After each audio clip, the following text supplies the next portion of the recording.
निर्गम प्रकरण 22. परतफेडीविषयी नियम. एखाद्या मनुष्याने बैल किंवा मेंढरू चोरून ते कापिले किंवा विकून टाकिले तर त्याने बैलाबद्दल 5 बैल आणि मेंढराबद्दल 4 मेंढरे द्यावी. चोर घर फोडीत असता सापडला व ठार मरेपर्यंत त्याला मार बसला तर त्याच्या खुनाचा दोष कोणावर यावयाचा नाही. पण तो चोरी करीत असता सूर्योदय झाला तर मारणाऱ्यावर खुनाचा दोष येईल. चोराने नुकसान अवश्य भरून द्यावे. तो कंगाल असला तर चोरीच्या भरपाईसाठी त्याची विक्री करावी.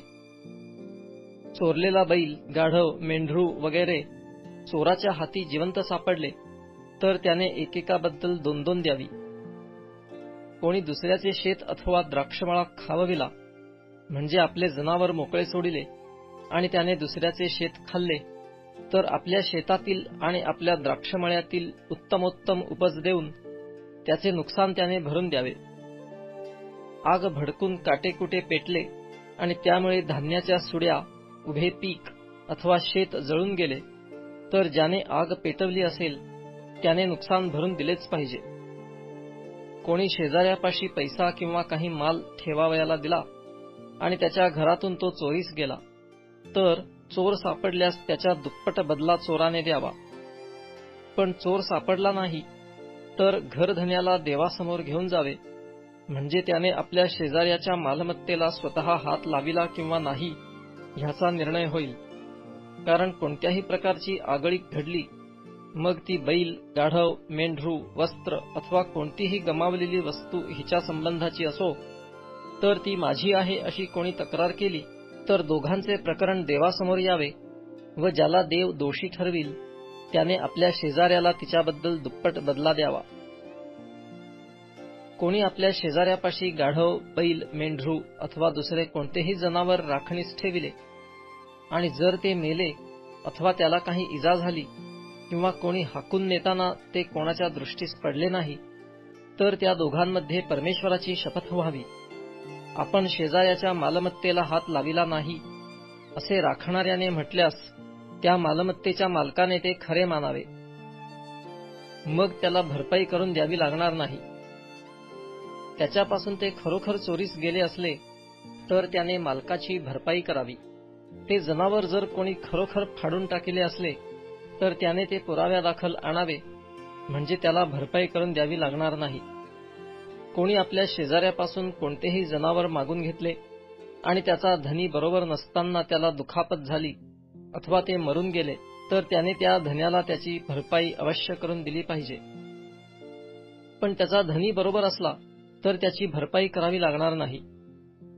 ते भाड्याने घेतले असले तर त्याचे नुकसान भाड्यातच आलेले असते.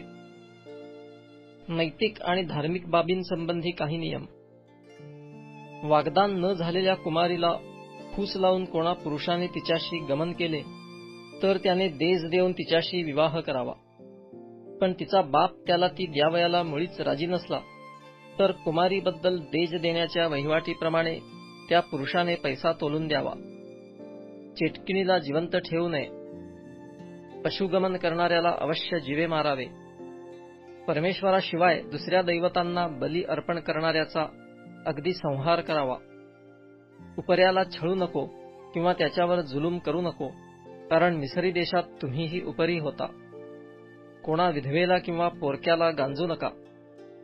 तुम्ही त्यांना कोणत्याही प्रकारे गांजिले आणि त्यांनी माझ्याकडे गाऱ्हाणे केले तर मी त्यांचे गाऱ्हाणे अवश्य ऐकेन आणि माझा राग भडकून मी तरवारीने तुमचा वध करीन आणि तुमच्या स्त्रिया विधवा होतील व तुमची बालके पोरकी होतील. तुझ्याजवळ राहणाऱ्या माझ्या लोकांपैकी कोणा कंगालाला तू पैसे उसने दिले तर तू त्याच्याशी सावकाराप्रमाणे वागू नको व त्याच्यापासून व्याज घेऊ नको. तू आपल्या शेजाऱ्याचे पांघरुण गहाण ठेवून घेतले तर सूर्य मावळण्यापूर्वी त्याचे त्याला परत दे. कारण त्याच्याजवळ ते एकच पांघरुण असून त्याचे अंग झाकावयाला तेवढेच असणार. ते घेतले तर तो काय पांघरून निजेल. त्याने माझ्याकडे गाऱ्हाणे केले तर मी त्याचे ऐकेन कारण मी करुणामय आहे. तू देवाला दूषण लावू नको व आपल्या राज्यकर्त्याला शिव्याशाप देऊ नको. आपल्या शेताचा उपज व आपल्या फळांचे रस मला अर्पण करण्याची हयगय करू नको. तुझ्या मुलांपैकी प्रथम जन्मलेला मला द्यावा. तसेच बैल व मेंढरे ह्यांचेही प्रथम वत्स मला द्यावे. 7 दिवसपर्यंत त्या वत्साने आपल्या आईबरोबर असावे. 8व्या दिवशी तू तो मला द्यावा. तुम्ही माझे पवित्र लोक आहात, म्हणून रानात फाडून टाकलेल्या पशुचे मांस तुम्ही खाऊ नये, ते कुत्र्यांना घालावे.